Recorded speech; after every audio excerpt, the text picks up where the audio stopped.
এভাবে মায়ের বুক খালি হোক আমি চাইনি, আহতদের দেখে প্রধানমন্ত্রী। স্থাপনায় নাশকতাকারীদের প্রথম টার্গেট ছিল সিসি ক্যামেরা।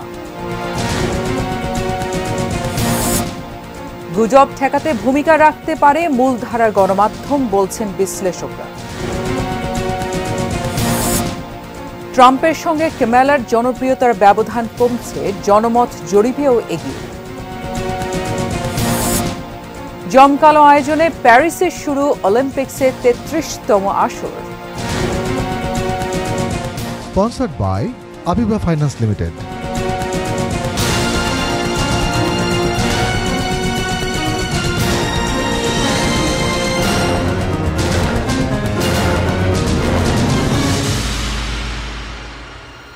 দেখছেন এটি নিউজ, বেলা ১২টা নিউজ আওয়ারের সঙ্গে আছি আমি নেহরুল মোস্তফা। শুনছিলেন সংবাদ শিরোনাম। এভাবে মায়ের বুক খালি হবে তা কখনো চায়নি, এমন মন্তব্য করে প্রধানমন্ত্রী শেখ হাসিনা বলেছেন, কোটা আন্দোলনকারীদের কমপ্লিট শাটডাউনের সুযোগ নিয়ে সারা দেশে নারকীয় তাণ্ডব চালিয়েছে বিএনপি জামায়াতের সন্ত্রাসীরা। রাজধানীর শেরেবাংলা নগরে জাতীয় অর্থোপেডিক হাসপাতাল ও পুনর্বাসন প্রতিষ্ঠানে সাম্প্রতিক সহিংসতায় গুরুতর আহতদের দেখতে এসে এসব কথা বলেন প্রধানমন্ত্রী। দিন এত অক্লান্ত পরিশ্রম করে বাংলাদেশটাকে যখন একটা জায়গায় নিয়ে আসলাম, আজকে সেখানে দেখি এই একদিকে জ্বালা পোড়া সব কিছু। ঠিক যে প্রতিষ্ঠানগুলি মানুষের সেবা দেয়, আজকে মেট্রো রেলে চড়ে মানুষ কত অল্প সময়ের মধ্যে সময় বাঁচিয়ে কর্মস্থলে পৌঁছাতে পারতো, আবার ফিরতে পারতো। সেখানে ছাত্ররা, চাকরিজীবী, সাধারণ মানুষ সবাই তো যেতে পারতো। সেই স্টেশনগুলি পুড়িয়ে এখন ট্রাফিক জ্যাম, মানুষের কষ্ট। আমি তো কষ্ট লাঘব করেছি, কিন্তু যারা এইভাবে আগুন দিয়ে পুড়িয়ে মানুষের সে কষ্টে আবার ফেলে দিল, তাদের বিচার দেশের মানুষকেই করতে হবে। আমি খালি সকলের সহযোগিতা চাই। আর এইভাবে মায়ের কোল খালি হোক এটা আমি চাই না, কারণ আমি তো বাবা মা সব হারিয়েছি। আমি তো জানি হারাবার ব্যথা কত কষ্ট, কিন্তু সেই কষ্ট বুকে নিয়ে তো ফিরে আসতে এদেশের মানুষের জন্য। এখানে আমার তো কোনো চাওয়া পাওয়া নাই। আজও ঢাকা, গাজীপুর, নরসিংদী ও নারায়ণগঞ্জ জেলায় কারফিউ সকাল ৮টা থেকে বিকেল ৫টা পর্যন্ত শিথিল রয়েছে। রাজধানীতে সকাল ৭টায় মানুষজন সড়কে বের হয়েছেন। ব্যক্তিগত গাড়ি ছাড়া বাস, মিনি বাস, সিএনজি চালিত অটোরিকশা এবং রিকশাসহ বিভিন্ন ধরনের যানবাহন চলাচল করছে। গত সপ্তাহে কারফিউয়ের শিথিলতায় বিভিন্ন এলাকায় যানজট সৃষ্টি হলেও আজ ছুটির দিন হওয়ায় সকালের দিকে যানবাহনের চাপ তুলনায় কম রয়েছে। বিভিন্ন গুরুত্বপূর্ণ পয়েন্টে রয়েছে বাড়তি নিরাপত্তা ব্যবস্থা, তবে চেক পয়েন্টগুলোতে আগের মতো কড়াকড়ি নেই। জরুরি প্রয়োজনে এক স্থান থেকে অন্য স্থানে দ্রুতই চলে যাওয়া যাচ্ছে।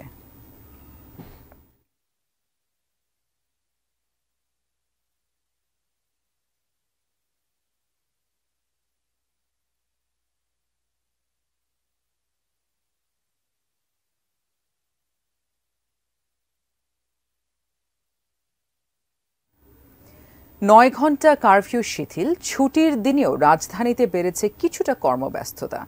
যানবাহন চলছে, আরও জানাবেন আমাদের সহকর্মী মনিরুল ইসলাম মিন্টুর কাছ থেকে। তিনি আছেন এই মুহূর্তে কারওয়ান বাজার এলাকায়। মিন্টু, শনিবারে যে ভোরবেলা কারফিউ জারি হয়েছিল, এরপর ধীরে ধীরে কারফিউ শিথিলের যে সময় সেটি বাড়তে থাকে এবং আজকে 9 ঘণ্টা কারফিউ শিথিল রয়েছে। আমরা লক্ষ্য করছি যে সকাল থেকে বিভিন্ন ধরনের যানবাহন রাজধানীতে চলাচল করছে, বিশেষ করে বাস, ব্যক্তিগত গাড়ি, মিনি বাস, সিএনজি চালিত অটোরিকশা। তবে গত সপ্তাহে কারফিউ শিথিলের মধ্যে সড়কগুলোতে যেভাবে যানজট সৃষ্টি হয়েছে, আজকে কিন্তু সেই ধরনের পরিস্থিতি নেই। এর একটি কারণ, গত সপ্তাহ থেকেই মানুষ কর্মব্যস্ত হয়েছে। এর পাশাপাশি আজকে ছুটির দিন, ফলে যানবাহনের চলাচল রয়েছে, সেটি স্বাভাবিক রয়েছে, কিন্তু সেই যানজট সেটি নেই। আর আজকেও বলা যায় যে সব ধরনের দোকানপাট খুলেছে, মানুষের জনজীবন ধীরে ধীরে স্বাভাবিক হচ্ছে। ফলে যে কর্মব্যস্ততা, সেই কর্মব্যস্ততাও শুরু হয়ে গেছে। যদিও আগামীকালকে নতুন সপ্তাহের প্রথম দিন, সেক্ষেত্রে যানবাহনের চাপ এবং মানুষের চাপ বেশি থাকবে। আজকে স্বাভাবিকভাবেই এক স্থান থেকে অন্য স্থানে দ্রুতই কিন্তু চলে যাওয়া যাচ্ছে। আর গতকালকে স্বরাষ্ট্রমন্ত্রী আসাদুজ্জামান খান কামাল তিনি যেটি জানিয়েছেন যে কারফিউয়ের ব্যাপারে আজকে হয়তো বা সিদ্ধান্ত হবে যে কারফিউ আরও শিথিল করা হবে কিনা, কি অবস্থা, সেক্ষেত্রে পরবর্তীতে আমরা হয়তো সেই বিষয়গুলো জানাবো। এই কারফিউ শিথিলের সময় সব ধরনের যানবাহন চলাচল করছে, মানুষের জনজীবন সেটিও স্বাভাবিক হচ্ছে, দোকানপাট খুলছে। তো এই ছিল বলতে গেলে এখনকার মতো কারণ বাজার থেকে রাজধানীর সর্বশেষ অবস্থা। মিন্টু, আপনাকে অসংখ্য ধন্যবাদ। আমরা দর্শক জেনে নিলাম এই মুহূর্তে কারণ বাজার অবস্থা। এদিকে কারফিউ শিথিল থাকায় গোপালগঞ্জেও স্বস্তি ফিরেছে মানুষের মাঝে। চলছে লোকাল বাস সহ দূরপাল্লার বাহন। শহরের লঞ্চ ঘাট থেকে আরও জানিয়েছেন আমাদের প্রতিনিধি সজীব বিশ্বাস। কারফিউ শিথিল হওয়ায় জনজীবনে কিন্তু স্বস্তি ফিরে এসেছে। আমি এই মুহূর্তে দাঁড়িয়ে রয়েছি গোপালগঞ্জ শহরের প্রাণকেন্দ্র বলা চলে, গোপালগঞ্জ লঞ্চ ঘাটে। গোপালগঞ্জ শহরের মধ্যে যদি বলি একটি ব্যস্ততম সড়ক কিন্তু এটি, এবং কারফিউ শিথিল হওয়ায় সাধারণ যারা মানুষ রয়েছে তারা কিন্তু তাদের প্রয়োজনের জন্য বাড়ি থেকে বের হচ্ছে।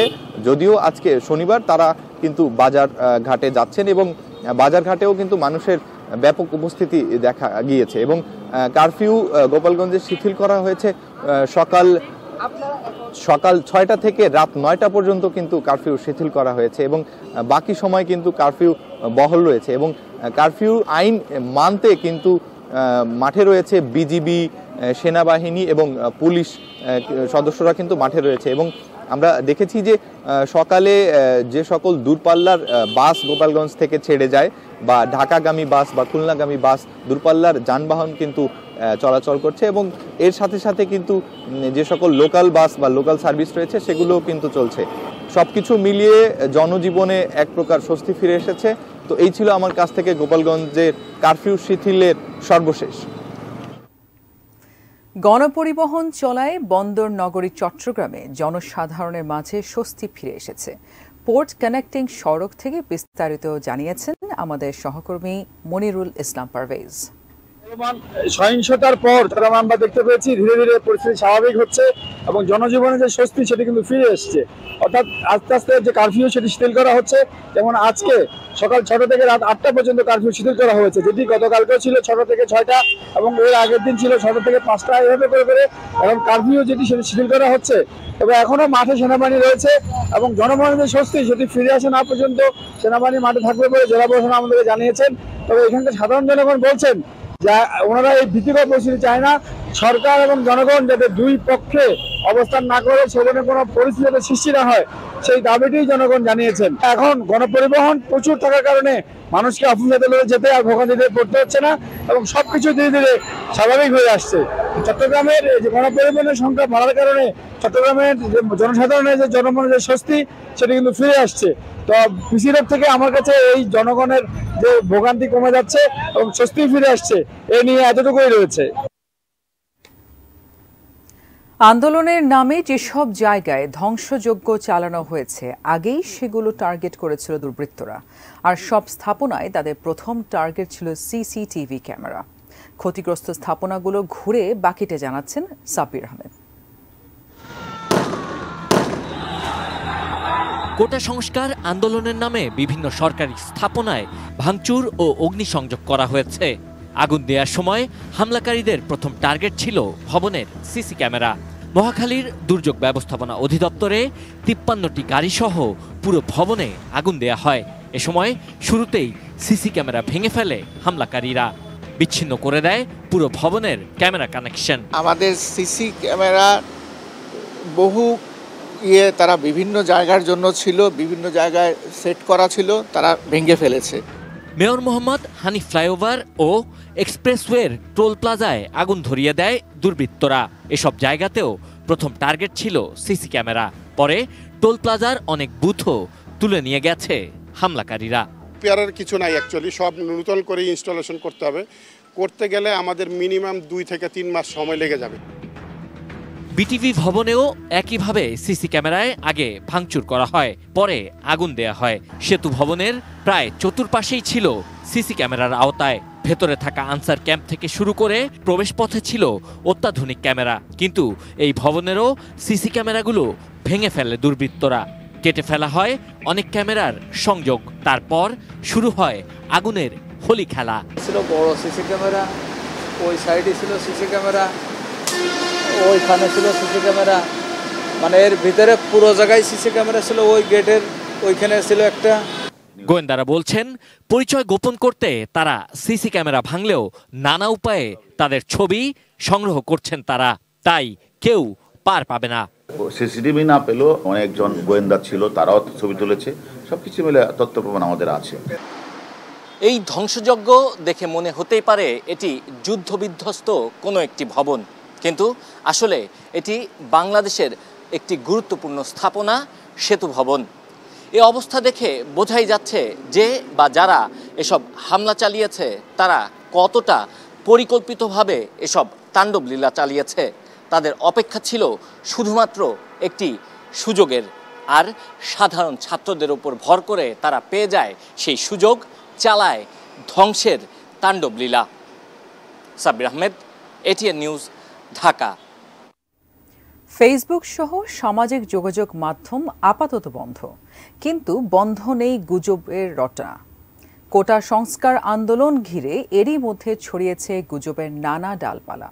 বিশ্লেষকরা বলছেন এমন সংকট মোকাবেলায় সবচেয়ে বড় ভূমিকা রাখতে পারে মূলধারা গণমাধ্যম। স্বাধীন, দায়িত্বশীল, অবাধ তথ্য প্রবাহই ঠেকাতে পারে গুজবের ঢেউ। বিস্তারিত সাজিদা সুইটি রিপোর্টে। বেগম খালেদা জিয়া বিএনপি চেয়ারপারসন এবং সাবেক প্রধানমন্ত্রীও স্বাস্থ্য জটিলতায় হাসপাতালে ভর্তি, কিন্তু কোটা সংস্কার আন্দোলনের সুযোগে একটি মহল রটিয়ে দিল তিনি আর বেঁচেই নেই। অর্থাৎ গুজব রটিয়ে বিএনপি মনাদের খেপিয়ে তুলে পরিস্থিতি আরও খারাপ করে দেওয়াই ছিল মহলটির উদ্দেশ্য। কিন্তু যথারীতি এই গুজব পরে গুজব বলেই প্রমাণিত হলো। ম্যাডামের যে গুজব ছড়ানো হচ্ছে তার এখন আইসিইউতে আছেন, কিন্তু ভালো আছে। শুধু কি খালেদা জিয়ার মৃত্যুর গুজব? কোটা সংস্কার আন্দোলনের সবচেয়ে কঠিন সময়টিতে রটে গেল দেশের এমন পরিস্থিতি দেখে ভয়ে দেশ ছেড়ে পালিয়েছেন প্রধানমন্ত্রী শেখ হাসিনা। কিন্তু তিনি যে পালাননি, বরং বিষয়টি গুজব ছিল, প্রমাণ মিলল দ্রুতই। শেখ হাসিনা পালিয়ে গেছে, শেখ হাসিনা নাই, শেখ হাসিনা চলে গেছে, শেখ হাসিনা পালায় না। গুজব যুগে যুগে প্রতিপক্ষ ঘায়েলের শক্তিশালী এক অস্ত্র। তাই দেশের চলতি অবস্থায় ইন্টারনেট বন্ধ থাকলেও লোকমুখে নানা তথ্য বিশেষ উদ্দেশ্য নিয়ে ছড়িয়ে দিয়ে ঘোলা জলে মাছ শিকারের চেষ্টায় ব্যস্ত নানা মহল। বিশ্লেষকরা বলছেন এই গুজব ঠেকাতে পারে ফ্যাক্ট চেকের চর্চা, অর্থাৎ মূলধারার সংবাদ মাধ্যমের চিরায়ত ভূমিকা। গণমাধ্যমে সবসময় সংবাদগুলো যাচাই বাছাই করে দেওয়া হয়, তো অতএব সেখানে গুজব ছড়ানোর সম্ভাবনাটা কম। গণমাধ্যম নিয়ন্ত্রণহীন থাকবে, গণমাধ্যমের স্বাধীনতা থাকবে, কিন্তু গণমাধ্যমে কর্মরত সাংবাদিক, সম্পাদক তারা পেশাগত যে দায়িত্ব সেটা নিষ্ঠার সাথে পালন করবেন। বঙ্গবন্ধু শেখ মুজিবুর রহমান তার যে কারাগারের রোজনামচা, ওখানে তিনি স্পষ্ট করে একটা জায়গায় লিখছেন যে আইয়ুব খান যে আপনার তার পুলিশ যে গুলি করেছে সেই খবরটা ঠিকমতো দেয়া হয় নাই, এবং তাতে করে কি হলো, গুজবের ডালপালা বিস্তৃত হলো। মূলধারার যে গণমাধ্যম, তাদেরকে দায়িত্বশীলতার সাথে খবর প্রকাশ করতে দিতে হবে, সেইটাই কিন্তু সবচেয়ে বড় রক্ষা কবচ। সামাজিক যোগাযোগ মাধ্যমে গুজব বা অপতথ্য ছড়ায়, এটি যেমন সত্যি, সেই সঙ্গে এটিও সত্যি যে কোনো তথ্য যাচাই করতে ইন্টারনেট বা সামাজিক যোগাযোগ মাধ্যম বড় ভূমিকা রাখে। তাই এসব বন্ধ রেখে লাভের চেয়ে ক্ষতিটাই বেশি দেখছেন তারা। আপনাকে চিহ্নিত করতে হবে যে গুজব কোন পরিস্থিতিতে ছড়ায় এবং গুজব কারা ছড়ায়। আপনি সেই জায়গাতে অনেক বেশি নজরদারি রাখতে হবে এবং সেইখানে প্রয়োজনে আপনার নিয়ন্ত্রণও আরোপ করতে হবে। গুজব তো তখনই হয় যখন সঠিক তথ্যটা মানুষের কাছে আসে না। সবসময় দেখতে হবে চ্যানেলগুলো, গণমাধ্যম, সামাজিক মাধ্যম, এগুলো যেন সবসময় ওপেন থাকে। এগুলো যত উন্মুক্ত রাখা যাবে, গুজবের মাত্রা তত কমে যাবে। এখন যৌবন যার, যুদ্ধে যাওয়ার তার শ্রেষ্ঠ সময়, কিন্তু গুজবে কান দিয়ে যুদ্ধের উদ্যম যেন অপচয় না হয় সে ব্যাপারও লক্ষ্য রাখার পরামর্শ বিশ্লেষকদের। বলছেন শিক্ষক ও অভিভাবকরা পারেন সন্তান ও শিক্ষার্থীদের সঠিক পথ দেখাতে। এই বয়সের ছেলে মেয়েদের মধ্যে রক্ত গরম থাকে, তো তাদেরকে যদি হঠাৎ করে একটা উড়ো খবর দেওয়া হয় তাদের বিরুদ্ধে, তারা হয়তো মনে করে এটাই সঠিক, তো এটা যেন যাচাই বাছাই করে। তো মূল্যবোধ তো ভেঙে পড়েছে। আমাদের অভিভাবকদের যে একটা সময় কর্তৃত্ব ছিল সেটা তো নাই, শিক্ষকদের যে কর্তৃত্ব ছিল সেটা নাই। সাধারণ শিক্ষার্থী যারা আন্দোলন করেছেন, যৌক্তিক আন্দোলন করেছেন, তাদেরকে একদম আস্থায় নিয়ে কাজ করতে হবে। Sajida Sweety, ATN news, Dhaka. এবার দেখবেন business news presented by Pubali bank PLC.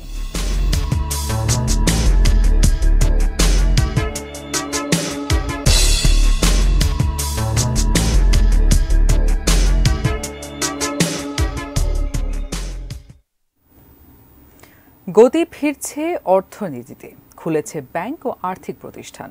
তবে সাধারণ ছুটিতে উৎপাদন বন্ধ থাকায় সময়মতো পণ্য রপ্তানির শঙ্কায় ব্যবসায়ীরা। অর্থনীতি বিশ্লেষকরা বলছেন, ব্যবসার পরিবেশ নিশ্চিতে গুরুত্ব দিতে হবে ব্যাংক ও ইন্টারনেট সেবায়। মাহাদি সেকান্দারের রিপোর্ট। কারফিউ শিথিলতায় এবং সাধারণ ছুটি তুলে নেওয়ায় গতি ফিরছে অর্থনৈতিক কর্মকাণ্ডে। উৎপাদনে ফিরেছে শিল্প কারখানা, খুলেছে শেয়ার বাজারও। আমদানি রপ্তানির পাশাপাশি চালু হয়েছে ইন্টারনেট সেবা, মিলছে ব্যাংকিং সহ অন্যান্য সেবাও। ব্যবসায়ীরা বলছেন, কারফিউ থাকার পাশাপাশি সীমিত ইন্টারনেট ও ব্যাংকিং কার্যক্রমের কারণে এখনও বেগ পেতে হচ্ছে তাদের। ইন্টারনেট কানেকশনটা কিন্তু স্মুথ না। আমি আজকেও সকালবেলায় হোয়াটসঅ্যাপ চেষ্টা করলাম, হোয়াটসঅ্যাপ ঠিকমতো স্মুথলি চলছে না। ইমেল যতগুলো আসছে, আমি গত এক সপ্তাহের ইমেলগুলো আমি গতকালকে বিকেলে পাইছি। ব্যাংক খুলছে, আমাদের এখন লেনদেন শুরু হয়েছে। আমরা এখন এক্সপোর্টের জন্য এক্সপোর্টের এলসি খুলতে পারতেছি। তবে কারখানা চালু হলেও রপ্তানি লক্ষ্যমাত্রা পূরণের শঙ্কায় ব্যবসায়ীরা। টার্নওভারটা আমরা ফিল আপ করার জন্য আমরা আপ্রাণ চেষ্টা করতেছি। ডে নাইট কাজ করে হলেও আমরা টার্নওভারটা আমরা ফিল আপ করবো, কারণ আমাদের এটা এক্সপোর্ট করার বিকল্প কিন্তু আমাদের কাছে আসলে কিছুই নেই। প্রায় 10-15 দিনের একটা গ্যাপে আমরা পড়ে গেছি। এখানে একটা জটিলতা ছিল, বিশেষ করে মাল গুডস রিলিজের ব্যাপারে। অর্থনীতি বিশ্লেষকরা বলছেন, সীমিত ইন্টারনেটের কারণে বাধাগ্রস্ত হচ্ছে অর্থনৈতিক কর্মকাণ্ড। ইন্টারনেটের বিষয়ে এই জিনিসটা কিন্তু একটু চিন্তা করার দরকার রয়েছে যে বিকল্প ব্যবস্থাগুলো আসলে কি। তার কারণ হচ্ছে যে কিছু কিছু কার্যক্রম বিকল্প ম্যানুয়ালি করা যেতে পারে, আবার এটাও মনে রাখতে হবে যে কিছু কিছু কার্যক্রম আপনি অনলাইন ছাড়া করতেই পারছেন না। অতি দ্রুত সময় যেন ইন্টারনেটটা যেন একেবারে প্রত্যন্ত অঞ্চলেও যাতে ফেরত আসে এবং তারা যেন ব্যবসা বাণিজ্যগুলো করতে পারে। মূল্যস্ফীতি নিয়ন্ত্রণে সরবরাহ ব্যবস্থা স্বাভাবিক রাখার তাগিদ তার। ব্যবসা বাণিজ্যিক লেনদেন বা এই ধরনের আদান প্রদান এগুলো কিন্তু ক্ষতিগ্রস্ত হচ্ছে। মাহাদি সেকেন্দার, এটিএন নিউজ, ঢাকা। এবার মেটাল প্রেজেন্টস কৃষি সংবাদ, সুজলা সুফলা।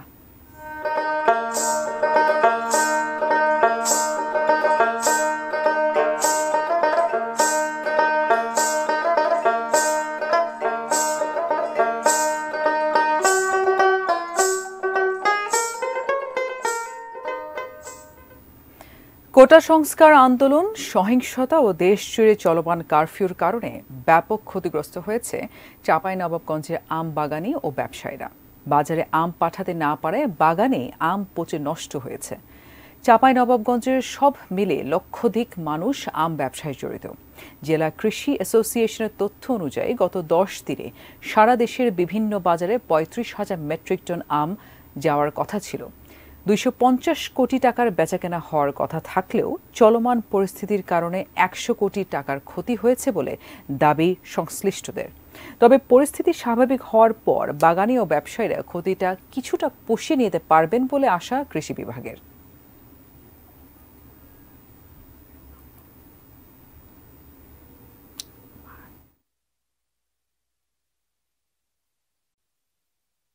এবার দেশের বাইরে খবর।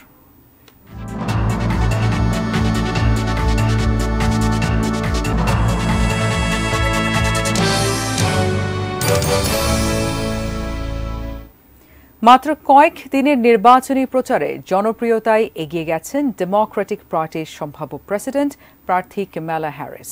জনমত জরিপেও দেখা যাচ্ছে তার প্রভাব। প্রতিদ্বন্দ্বী ডোনাল্ড ট্রাম্পের সঙ্গে জনসমর্থনের ব্যবধানও দিন দিন কমে আসছে তার। আরও জানাচ্ছেন শাওন মাহফুজ। শীর্ষ ডেমোক্র্যাট নেতাদের সমর্থন পাওয়ার পর জোরে সোরে প্রেসিডেন্ট নির্বাচনের প্রচার চালাচ্ছেন কমলা হ্যারিস। আগামী আগস্টে ডেমোক্র্যাট পার্টির সম্মেলনে তার প্রার্থিতা যে চূড়ান্ত তা একরকম নিশ্চিত। বাইডেনের সরে যাওয়ায় হতাশা কাটিয়ে চনমনে ডেমোক্র্যাট শিবির কমলা হ্যারিসকে সাদরে গ্রহণ করেছে। প্রেসিডেন্ট প্রার্থী হিসেবে তার জনপ্রিয়তা বাড়তে শুরু করেছে। এরই মধ্যে বেশ কয়েকদিন নির্বাচনী সমাবেশ করেছেন তিনি। দিয়েছেন আমেরিকার ভবিষ্যতের জন্য লড়াইয়ের প্রতিশ্রুতি। বৃহস্পতিবার প্রকাশিত নিউ ইয়র্ক টাইমস এবং সিয়ানা কলেজ জাতীয় জরিপে দেখা গেছে কমলার চেয়ে সামান্য ব্যবধানে এগিয়ে ট্রাম্প। 48% ভোটার ট্রাম্পকে এবং 46% কমলাকে সমর্থন দিয়েছেন। তবে এমারসন কলেজ এবং দ্য হিল পরিচালিত জরিপে এগিয়ে রয়েছেন কমলা হ্যারিস। গুরুত্বপূর্ণ দোদুল্যমান রাজ্য অ্যারিজোনা, জর্জিয়া, মিশিগান, পেনসিলভানিয়া ও উইসকনসিনে ট্রাম্পের সঙ্গে কমলার ব্যবধান কমে আসছে।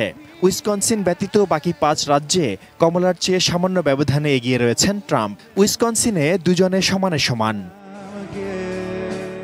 রিপাবলিকানদের জাতীয় সম্মেলনের পর এসব রাজ্যে ট্রাম্পের সমর্থন যেভাবে বাড়বে বলে তার নির্বাচনী শিবির থেকে আশা করা হচ্ছিল তেমনটি হয়নি। এজন্যই হয়তো কমলাকে মিথ্যাবাদী, কট্টর বামপন্থী মার্ক্সবাদী বলে বিরামহীন সমালোচনা করে যাচ্ছেন ট্রাম্প। আসলে বাইডেনের বিপক্ষে ট্রাম্প যতটা সুবিধাজনক অবস্থানে ছিলেন, কমলার নাম আসার পর তার জন্য চ্যালেঞ্জটা কঠিন হয়ে উঠছে। If you don't mind, I'm not going to be nice. Is that okay? You want me to be nice? Shan Mahfuz, desk report, ATN news. এবার ইস্পাহানি স্পোর্টস নিউজ।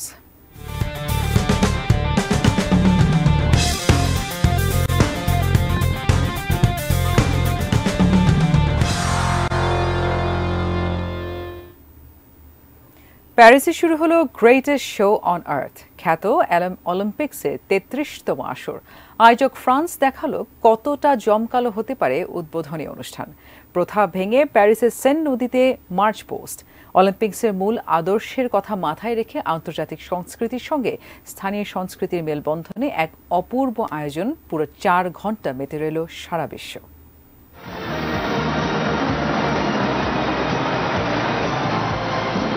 প্যারিসের আকাশে ডানা মেলল ফ্রান্সের পতাকার 3 রং। মনোমুগ্ধ আয়োজনের শুরুর ঘোষণা সেটি। প্রথা ভেঙে প্রথমবারের মতো নদীতে নৌকা ও বার্জে করে হলো এবারের অলিম্পিকে অংশগ্রহণকারী দেশগুলোর মার্চ পাস্ট। অলিম্পিকের জন্মস্থান গ্রিসকে দিয়েই শুরু, আর শেষটা আয়োজক ফ্রান্সের অ্যাথলিটদের দিয়ে। বাংলাদেশ কন্টিনজেন্ট আসে ছোট নৌকায়, পতাকা ছিল আর্চার সাগর ইসলামের হাতে।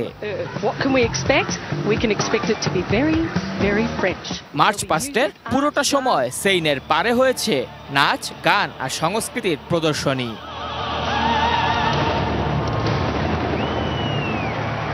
তিন হাজার নৃত্যশিল্পীর সঙ্গে লেডি গাগা, আয়া নাকামুরারা মন মাতিয়েছেন দর্শকদের। বিখ্যাত গ্র্যান্ড প্যালেসের ছাদে ফ্রান্সের জাতীয় সঙ্গীত গাইলেন এক্সেলে সেন্ট সিরেল। এর সঙ্গে তুলে ধরা হয় ফ্রান্সের জাতীয় জীবনের 10 কিংবদন্তির প্রতিমূর্তিকে।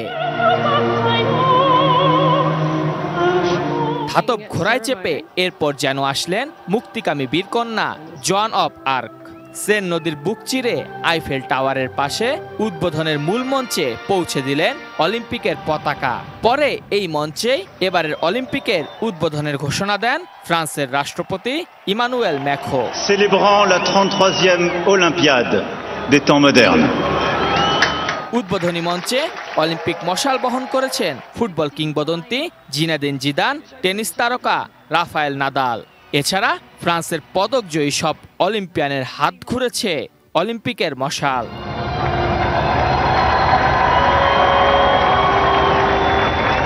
সবশেষে পারফর্ম করলেন সেলিনে ডিয়ন। আর মেঘের মমতা মাখা প্যারিসের আকাশে ভালোবাসা ছড়ালো আইফেল টাওয়ারের আলোকসজ্জা। সেই ভালোবাসা নিয়েই আগামী 11 আগস্ট পর্যন্ত 206 দেশের 10,000-এর বেশি অ্যাথলিট অংশ নেবে 32 খেলার 329 ইভেন্টে।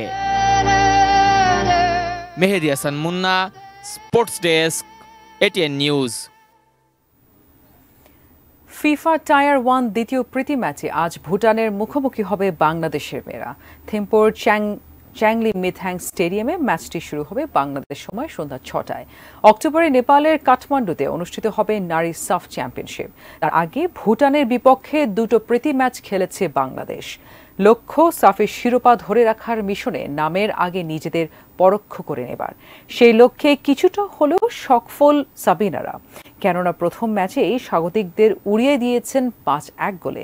প্রথম ম্যাচে উড়ন্ত জয়কে পুঁজি করেই দ্বিতীয় ম্যাচের প্রস্তুতি সেরেছে বাংলাদেশের মেয়েরা। ভুটানের বিপক্ষে এখন পর্যন্ত 3 বারের দেখায় 3 জয় পেয়েছে বাংলাদেশ। তাই দ্বিতীয় ম্যাচেও জয় দিয়ে জাতীয় দলের প্রথম ভুটান সফরটা স্মরণীয় করে রাখতে চায় লাল সবুজের প্রতিনিধিরা।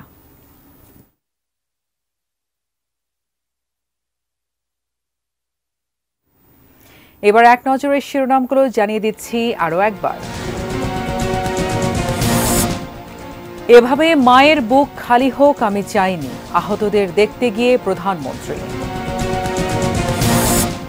স্থাপনায় নাশকতাকারীদের প্রথম টার্গেট ছিল সিসি ক্যামেরা। গুজব ঠেকাতে ভূমিকা রাখতে পারে মূল ধারার গণমাধ্যম, বলছেন বিশ্লেষকরা। ট্রাম্পের সঙ্গে কামালার জনপ্রিয়তার ব্যবধান কমছে, জনমত জরিপেও এগিয়ে। জমকালো আয়োজনে প্যারিসে শুরু অলিম্পিক্সের ৩৩তম আসর। সীমিত ইন্টারনেট রপ্তানির লক্ষ্যমাত্রা পূরণ নিয়ে শঙ্কা ব্যবসায়ীদের। দ্বিতীয় প্রীতি ম্যাচে আজ ভুটানের মুখোমুখি হবে বাংলাদেশের মেয়েরা। Sponsored by Abiba Finance Limited.